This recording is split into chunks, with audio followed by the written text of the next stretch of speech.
कुछ काम ऐसे करो जो दुनिया में हमने अभी तक ना किए हों। और वह काम क्या हो सकता है? आपके लिए अभी जो काम मिल रहा है 1 घंटे का, ये तो काम है ही, लेकिन अब इसको कम से कम 12 घंटे में कन्वर्ट करो। इतने दिन हो गए आपको सुनते सुनते, अब आपको थोड़ा सा अपने लाइफ में प्रैक्टिकल भी करना है। धर्म को सही मायने में इत्मीनान से बैठ करके शांति से सुनना है।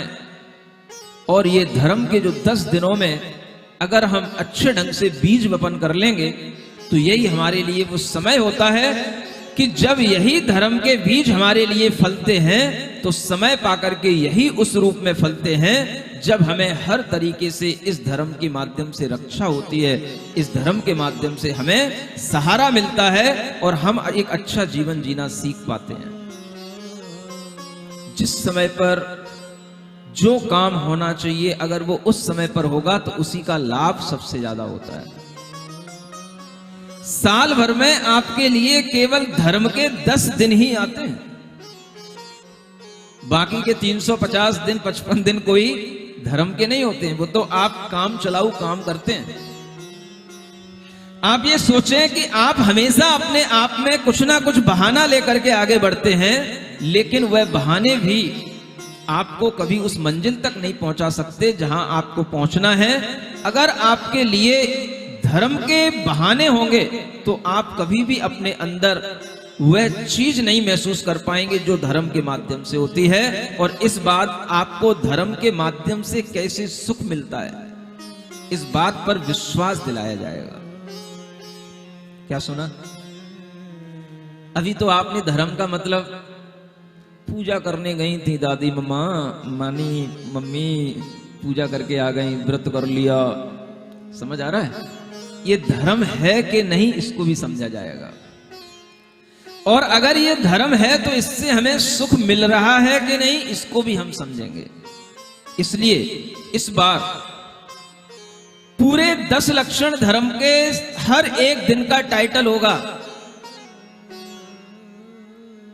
उत्तम क्षमा धर्म से सुख, उत्तम मार्दव धर्म से सुख, उत्तम आर्जव धर्म से सुख। सुख दिखना है। मैं आपको उस सुख की ओर ले चलूंगा जिस सुख के लिए आप दूसरी जगह भागते हो, वह सुख आपको कैसे मिले। अगर धर्म से सुख नहीं मिलता, धर्म से शांति नहीं मिलती, तो ऐसे धर्म को छोड़ देना ही पर्याप्त समझता हूं मैं। कोई भी बोझ में ढोना नहीं चाहता धर्म का, और ना मुझे आदत है किसी भी तरह की परंपराओं का बोझ ढोना, और ना किसी भी तरह की आग्रहों का बोझ ढोना।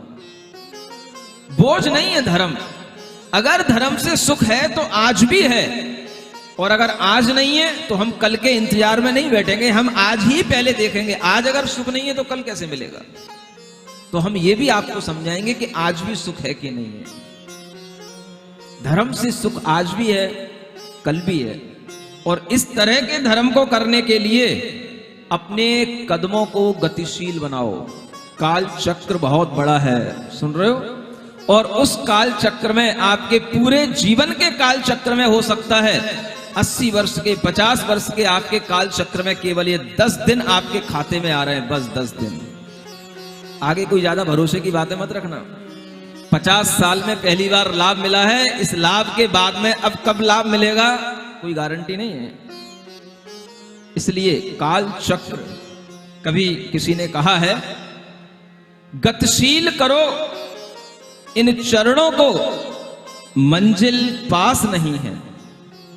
गतिशील करो इन चरणों को, मंजिल पास नहीं है। काल चक्र गतिमान, किसी का दास नहीं है। जो करना है सो अब कर लो, ना छोड़ो इसको कल पर। कल आवे या ना आवे इसका विश्वास नहीं है काल चक्र गतिमान, किसी का दास नहीं है। गतिशील करो इन चरणों को, मंजिल पास नहीं है। तेरे मेरे मैं पढ़ करके मानव क्यों जन्म गंवाता है, तेरे मेरे में पढ़ करके मानव क्यों जन्म गंवाता है। तू चेत अरे इंसान, समय तेरे पास नहीं है। तू चेत अरे इंसान, समय तेरे पास नहीं है। काल चक्र गतिमान किसी का दास नहीं है। एक एक पल को सार्थक कर ले, एक एक पल को सार्थक कर ले, मन में विश्वास जगा ले। आने वाले श्वासों का, आने वाली श्वासों का पल भर विश्वास नहीं है। गतिशील करो इन चरणों को, मंजिल पास नहीं है। आने वाली श्वासों का पल भर विश्वास नहीं है। काल चक्र गतिमान किसी का दास नहीं है। कुछ समझ आता है आपको? बताओ, आता है?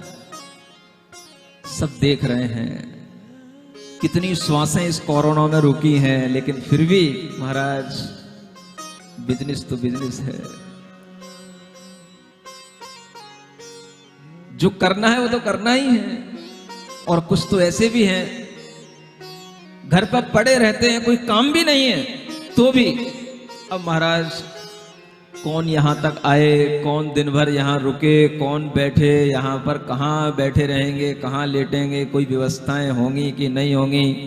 इतनी देर अपन से बैठा भी नहीं जाता, दिन दिन भर धर्म करके हम करेंगे भी क्या महाराज। अब जैसा है सो ठीक ही है। आगरा वालों ऐसे बोलते हो ना अब ठीक ही है महाराज, कर ही लेंगे, धर्म धर्म हो ही जाएगा। ऐसे भाव अगर आपके अंदर बने रहेंगे तो फिर आप पल पल को सार्थक नहीं कर पाओगे। हमें इस बार हर धर्म को सार्थक बनाना है, अपने पल को सार्थक बनाना है।